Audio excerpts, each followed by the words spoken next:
விருச்சக ராசி அதை சொல்கிறதுக்கு வந்து நம்ம கனகாம்பாள் மேடம் இந்த ஆண்டு 2026 விருச்சக ராசிக்காரர்களுக்கு எப்படி இருக்கு?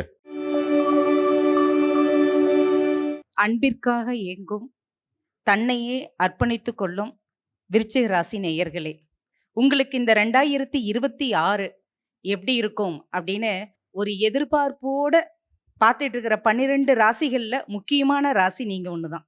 அதாவது மோசமானவங்களே முக்கியமானவங்கன்னு சொல்கிற மாதிரி நீங்கள் தான் ஆவலோட எதிர்பார்த்துட்டு இருக்கிறீங்க. ஏன்னு கேட்டிங்கன்னா, பிறந்ததே என்னடா இது, ஏதோ ஒரு படத்தில் டயலாக் சொல்லுவாங்க, டே நீ புதுசாக பிறந்து வாடா, அப்பனாச்சும் ஓலைச்சுவடி நல்லா வருதான்னு பார்க்கலாம் அப்படின்னு சொல்கிற மாதிரி, என்னடா இது பிறந்ததுலேருந்து இன்னை வரையிலும் கஷ்டத்தை மட்டுமே அனுபவிச்சுட்டு இருக்கிறோமே, நம்ம வாழ்க்கையில் ஒன்று ஆசைப்பட்டோம்னா அது கிடைக்க மாட்டேங்குது, இனிமேலாவது நமக்கு ஏதாவது மாற்றங்கள் கிடைக்குமா, ஏற்றங்கள் கிடைக்குமா அப்படிங்கிற ஆவலோடு எதிர்பார்த்துக்கிட்டு இருக்கிறீங்க.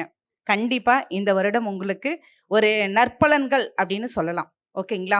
இப்போ அது என்ன விதமான மாற்றங்கள் இருக்கும் அப்படின்னு பார்த்தோம்னா, முதல்ல நன்மைகள் அப்படின்னு சொல்லும்போது வீடு கட்டணும் அல்லது வீடு கட்டி பாதியில் நிற்கிது அப்படின்னு இருக்கக்கூடியவர்கள் எல்லாம் இந்த 2026 ஆரம்ப காலகட்டங்கள்லேயே புது வீடு கிரகப்பிரவேசம்லாம் பண்ணுவீங்க. ஓகேங்களா? இது ஒரு ரொம்ப சந்தோஷமான ஒரு விஷயமா இருக்கும். அதே போல் வேலைக்காக வெளிநாடு போகணும், வேலையே இது வரையில இல்லை, ரொம்ப முயற்சி பண்ணிட்டு இருக்கிறோம், கிடைக்கல அப்படின்னு இருக்கக்கூடியவர்களுக்கும் வேலை கிடைக்கும். ஆனால் உள்ளூரில் கிடைக்காது, வெளியூரில் கிடைக்கும், தேசத்தில் அதாவது அதர் ஸ்டேட்டில் கிடைக்கும். ரொம்ப தூரமாக ஒரு நாள் ஃபுல்லாக ட்ராவல் பண்ணுற மாதிரி இருக்கக்கூடிய அமைப்புகளில் உங்களுக்கு கிடைக்கக்கூடிய அமைப்புகள் உண்டு. ஆனால் கஷ்டப்படணும். கஷ்டப்பட்டாதான், இஷ்டப்பட்டு கஷ்டப்பட்டோம்னா கண்டிப்பாக வாழ்க்கையில் வெற்றி நிச்சயம். அதே போல் அடுத்தது பார்த்தோம் அப்படின்னா, கொஞ்சம் எச்சரிக்கைகள் அப்படின்னு பார்க்கும்போது, உங்களுக்கு 2-5 உண்டானவர் பாதகஸ்தானத்தில் போய் உச்சம் பெற்று அமர்ந்திருக்கிறாரு. அப்படிங்கிறப்ப உங்களுக்கு என்ன ஆகும், உங்களுக்கு குழந்தைகளால் மன வருத்தங்களை உருவாக்கக்கூடிய ஒரு அமைப்பை உருவாக்கி கொடுக்கும். சரிங்களா? அதனால குழந்தைங்க கிட்ட கொஞ்சம் ஃப்ரெண்ட்லியா அவங்களோட ஒன்றா நீங்கள் இருப்பது போல் இருந்து அப்போ தான் நம்ம ஒரு நல்லது கெட்டது எடுத்து சொல்ல முடியும். இல்லை அப்படின்னா, நான் அம்மா, நான் தான் அப்பா, நான் சொல்கிறது தான் நீ கேட்கணும் அப்படின்னா சரிதான்ட்டு போயிடுவாங்க. ஓகேங்களா? குழந்தைங்கள நம்ம கண்ட்ரோலில் கொண்டு வர முடியாது. அதே சமயத்தில் குழந்தைகளாக இருக்கக்கூடியவர்களுக்கு கண்டிப்பாக இந்த காலகட்டங்கள் காதல் வயப்படுறதுக்கு வாய்ப்புகள் உண்டு. கொஞ்சம் உங்களை படிப்பில் கவனத்தை செலுத்துங்க.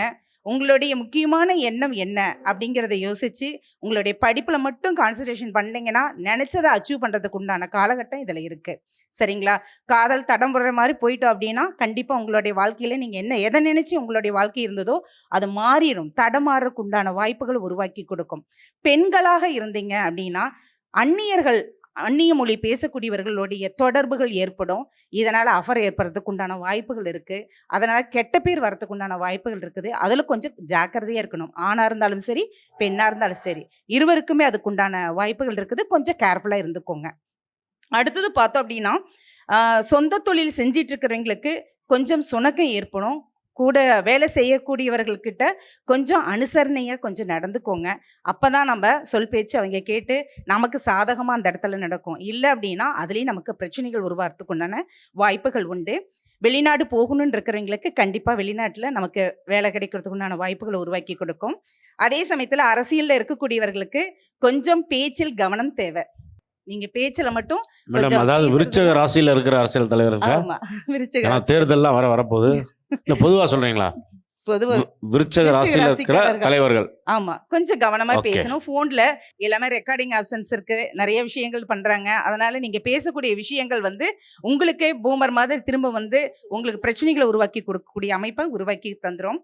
அதே சமயத்துல அடுத்தது பார்த்தோம் அப்படின்னா, உங்க தாயாருடைய உடல்நிலையில கொஞ்சம் கவனம் வச்சுக்கோங்க. அவர்களுக்கு கொஞ்சம் மருத்துவ செலவுகளை உருவாக்கி கொடுக்கும். நீங்களும் உங்க மனதை ஒருநிலைப்படுத்தி நீங்க தியானத்தை ஈடுபடணும். அதே சமயத்துல பௌர்ணமி அன்னைக்கு கிரிவலம் போடுறதும், அதே போல வியாழக்கிழமை அன்னைக்கு நவகிரகத்துல இருக்கக்கூடிய குரு பகவானுக்கு நீங்க விளக்கு ஏற்றி வழிபாடுகள் பண்ணும்போது உங்களுக்கு குருவினால வரக்கூடிய தோஷங்கள் நீங்கி அதே வருமானம் அதிகமாகவும், அதே சமயத்துல உங்களுக்கு எண்ணங்கள் எல்லாம் ஈடேறக்கூடிய அமைப்பையும் உருவாக்கி கொடுக்கும் அப்படிங்கிறத இந்த மூலியமா உங்களுக்கு தெரிவிச்சுக்கிறேன். அடுத்து தனுசு ராசி, அது சொல்கிறதுக்கு நம்ம டிஜே சுந்தரபாண்டி இந்த ஆண்டு எப்படி இருக்குது 2026 தனுசு ராசி நேயர்கள். இந்த 2026ஆம் ஆண்டு வந்து பார்த்திங்கன்னா நம்முடைய தனுசு ராசி நேயர்களுக்கு மிகப்பெரிய ஒரு ஏற்றத்தை கொடுக்கக்கூடிய ஒரு அற்புதமான வருடமாக இருக்கும். அதாவது பொதுவாகவே வந்து பார்த்திங்கன்னா நம்ம சும்மா இருந்தாலும் நம்ம கூட இருக்கவங்க சும்மா இருக்க மாட்டாங்கன்னு சொல்லுவாங்க. அதே மாதிரி தான் தனுசு ராசிக்காரங்க எல்லாருக்குமே எப்பொழுதுமே தன்னுடைய செயல்பாடுகளில் உள்ள எல்லா ரகசியங்களையும் கற்றுக் கொடுக்குறவங்க தான் தனுசு ராசிக்காரங்க. எந்த டிபார்ட்மெண்ட்டில் இருந்தாலும் சரி, நீங்கள் என்ன பண்ணுவீங்கன்னா உங்கள் கூட இருக்கவங்களுக்கு உங்களுடைய அத்தனை விதமான செயல்பாடுகளையும் சொல்லி கொடுப்பீங்க. நீங்கள் வேலை பார்க்குறீங்கன்னா அந்த வேலையில் நம்ம கூட இருக்கவங்களும் நல்லா வளரணும், அவங்களும் நல்லா இருக்கணும்னு தான் நீங்கள் நினச்சிருப்பீங்க. ஆனால் கிட்டத்தட்ட ஒரு 1.5 வருட காலத்துக்குள்ளே நீங்கள் யாருக்கெல்லாம் பாடம் சொல்லி கொடுத்தீங்களோ, யாருக்கெல்லாம் என்னென்ன வேலையை சொல்லி கொடுத்தீங்களோ அத்தனை நபர்களுமே உங்களை வச்சு செஞ்சிட்டாங்க. வேலையை நீங்கள் இழக்க வேண்டிய சூழ்நிலை. யாருக்கு நீங்கள் மாமனோட சித்தப்பாவோட அண்ணனோட அப்படின்னு ஓட ஓட எவரா ஒருத்தருக்கு வேலை சேர்த்துட்ருப்பீங்க உங்கள் கம்பெனியில், கடைசியில் உங்களுக்கு வேலை காலியாக இருக்கும். ஸோ இப்போ வேலை இல்லாத திண்டாட்டத்திலையும் நிறைய பிரச்சனைகள் இருக்கீங்க அப்படின்னா கவலையே பட வேண்டாம். இந்த 2026 உங்களுடைய வாழ்க்கையில் மிகப்பெரிய ஒரு மாற்றத்தை கொடுக்கக்கூடிய ஒரு அற்புதமான வருடமாக ஃபஸ்ட்டு இருக்க போகுது. அதே போல் வந்து பார்த்திங்கன்னா நம்மளோட தனுசு ராசியில் உள்ள 80 கிட்ஸ் அப்புறம் 90 கிட்ஸ், இந்த 2 கிட்ஸ் இருக்காங்க பார்த்தீங்களா, இவங்களாம் ரொம்ப பாடுபட்டாங்க. பொண்ணு தேடி அலைஞ்சு பேசாமல் பொண்ணு கிடைக்காட்டியும் பரவாயில்லைங்க, சன்னியாசமாக போயிடலாமா, எப்படி கல்யாணம் முடியுமா முடியாதா தயவுசெய்து சொல்லுங்கள் அப்படின்னு தான் நிறைய பேர் நம்மகிட்ட நேரடியாக ஜாதகம் பார்க்குறவங்க கேட்காங்க. ஆன்லைனில் நம்ம யூடியூப் சேனல் மூலமாக நமக்கு வெளிநாட்டில் இருந்தாலும் சரி உள்ளூரில் இருந்தாலும் சரி கால் பண்ணி கேட்குறது கல்யாணம் முடியுமா முடியாதா, இல்லை முடியாமல் இப்படியே போயிடுமா அப்படின்னு தான் கேள்வி கேட்குறீங்க.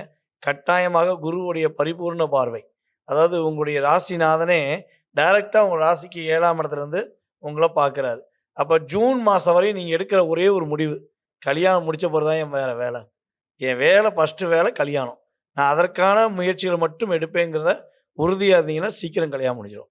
அசால்ட்டாக பொண்ணு தேடி வரட்டும், எனக்கு பொண்ணு தேடி வருமுன்னு தெனாவட்டாக இருந்தீங்கன்னா இந்த வருஷம் கொஞ்சம் கஷ்டம்.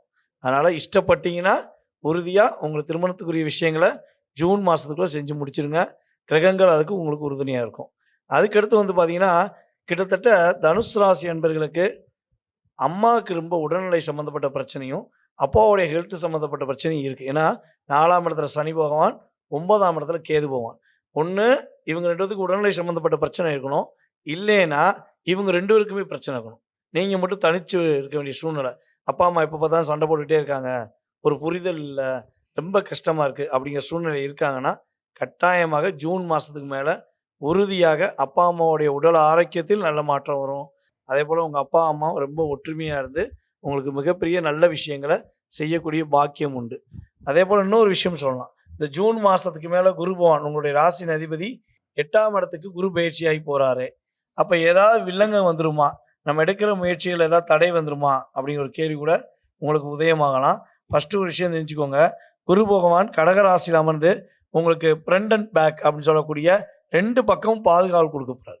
ஃபஸ்ட்டு பொருளாதார விஷயத்தில் ஒரு ஏற்றத்தை கொடுக்க போகிறார், குடும்ப ஒற்றுமையை கொடுக்க போகிறார், குடும்பத்தை விட்டு பிரிஞ்சு போன உறவு கூட உங்களை தேடி வந்து பேசுவதற்கான ஒரு பாக்கியம் உண்டு. அதே போல் இந்த கரெக்டாக ஜூன் மாதத்துக்கு மேலே இடம் விட்டு இடம் மாறிக்கோங்க. வேலையில் இடம் மாற வேண்டிய சூழ்நிலை வரும், அல்லது வீடு விட்டு வேறு வீடு மாற வேண்டிய சூழ்நிலை வரும். ஸோ ஊர் விட்டு ஊர் போக வேண்டிய சூழ்நிலை வரும். சில அன்பர்கள் தனுசு ராசியில் யாரெல்லாம் வெளிநாடு போகணும்னு ஆசைப்பட்றீங்கன்னா கரெக்டாக ஜூன் மாதத்துக்கு மேலே வெளிநாடு போகலாம். பாஸ்போர்ட் எடுத்து வச்சுக்கோங்க. நீங்கள் போகணுன்னு ஆசைப்பட்ட வேலைக்காகவும் போகலாம், அல்லது சுற்றுலாக்காண்டியாச்சும் கட்டாயமாக வெளிநாடு போயிட்டு வர்றதுக்கான யோகங்கள் கிரகங்கள் அதிகமாக கொடுக்குது. ஜூன் மாதத்துக்கு மேலே நீங்கள் எடுக்கிற முயற்சிகள் எதையுமே வெளியே சொல்லாதீங்க. ஏன்னா ஜூன் மாதம் வரையும் குரு பகவான் ராகுவை கண்ட்ரோல் பண்ணுவார், அதுக்கு மேலே கண்ட்ரோல் பண்ண மாட்டார். ஏன்னா அவருடைய பார்வை ராகு மேலே உழாது. அப்போ என்ன ஆகுனா, நீங்கள் கம்யூனிகேஷன் சம்மந்தப்பட்ட ஃபீல்டு, அதாவது யார்கிட்டயா ஃபோனில் பேசுகிறீங்க அல்லது ஏதாவது ஒரு விஷயம் புதுசாக எடுக்க போகிறீங்கன்னா நீங்கள் பக்கத்தில் ஒருத்தர் சொல்லியிருப்பீங்க, அவர் ஊருக்குலாம் சொல்லிடுவார் உங்களை பற்றி. ஸோ அதனால் கொஞ்சம் ரகசியமாக வச்சு செஞ்சீங்கன்னா உறுதியாக உங்களுக்கு வெற்றி உண்டு. அதே போல் தனுசு ராசி அன்பர்களில் பெண்களுக்கு மிகப்பெரிய ஒரு ஏற்றம் உண்டு. எங்கெல்லாம் மாமியார் என்னை ரொம்ப குணப்படுத்துகிறாங்க, என் வீட்டிலையே பிரச்சனை, எனக்கு மாமியார் தான், என்னால் முடியலப்பா அப்படின்னு கவலையில் இருக்கீங்கன்னா உறுதியாக இனிமே உங்களுடைய மாமியார் உங்களை புரிஞ்சுக்கிட்டு உங்கள் மேலே அன்பு காட்டுவதற்கான ஒரு சூழ்நிலை ஏற்படும். குடும்பத்தில் உங்களுக்கான ஒரு அங்கீகாரம் கிடைக்கும் என்பதை உறுதியாக சொல்லலாம். அவங்களுக்கு என்ன வழிபாடுகள் பண்ணால் சிறப்பாக இருக்கும் சார்? நம்மளுடைய தனுசு ராசி அன்பர்கள் வந்து பார்த்திங்கன்னா சதுர்த்தி திதி நாளில் வந்து விநாயகர் வழிபாடு பண்ணுவது ரொம்ப ரொம்ப ஏற்றத்தை தரும். விநாயகரை வந்து செவ்வாய்க்கிழமை போய் வழிபாடு செய்யுங்க. செவ்வாய்க்கிழமை யமகண்ட நேரத்தில் போய் வழிபாடு செஞ்சீங்கன்னா கேதுவால் உள்ள தாக்கங்கள் மற்றும் சனி பகவானால் உள்ள தாக்கத்திலிருந்து நீங்கள் விடுதலை பெற்று மகிழ்ச்சியாக இருப்பீங்க.